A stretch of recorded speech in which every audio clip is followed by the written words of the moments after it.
monsieur, bonjour et bienvenue dans le JT de la Revue Fiduciaire pour démarrer ensemble cette nouvelle semaine d'actualité juridique. À la une de ce lundi 5 juillet, rétractation du promettant avant la levée de l'option, crédit d'impôt recherche et transfert du recouvrement de contribution à l'URSSAF.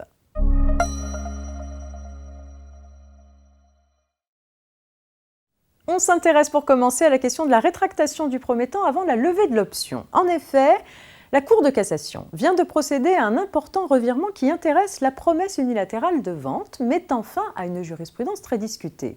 Dans cette affaire, la propriétaire d'un appartement se rétracte de la promesse unilatérale de vente consentie en 1999 à un couple qui lève l'option dans le délai prévu au contrat. Les bénéficiaires de la promesse assignent la promettante en justice pour demander la réalisation forcée de la vente.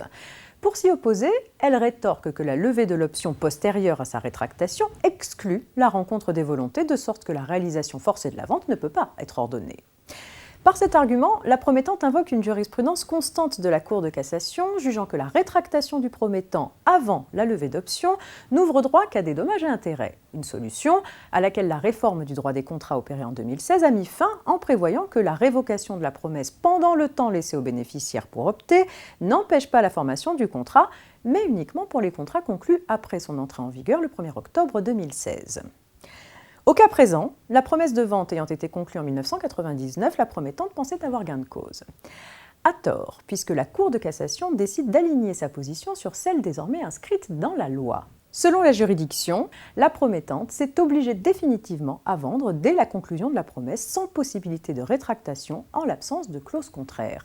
Les consentements des parties s'étant rencontrés lors de la levée de l'option par les bénéficiaires, la vente est parfaite. Les bénéficiaires pourront donc obtenir l'exécution forcée du contrat.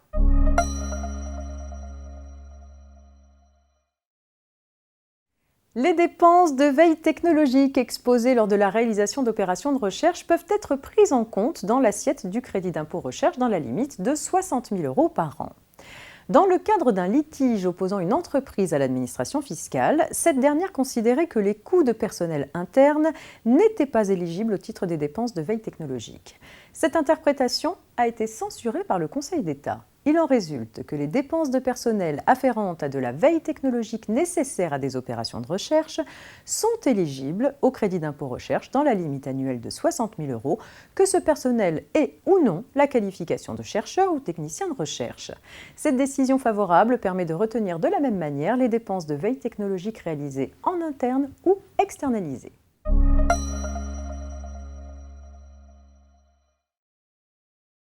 Le transfert aux URSSAF ou CMSA du recouvrement de la contribution à la formation professionnelle, du 1% CPF-CDD, de la taxe d'apprentissage et de la contribution supplémentaire à l'apprentissage était initialement prévu pour 2021.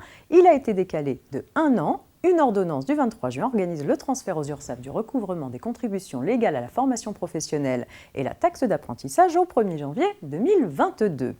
Au 1er janvier 2024, c'est le recouvrement des contributions conventionnelles de formation professionnelle et de dialogue social qui pourra être transféré aux URSSAF. Ce transfert se mettra en place sur option des branches professionnelles concernées. Quant au versement volontaire de formation professionnelle des entreprises, ils ne sont pas visés par cette réforme du recouvrement. Ils continueront à être collectés par les opérateurs de compétences. C'est la fin de cette édition. Très bon début de semaine. À demain.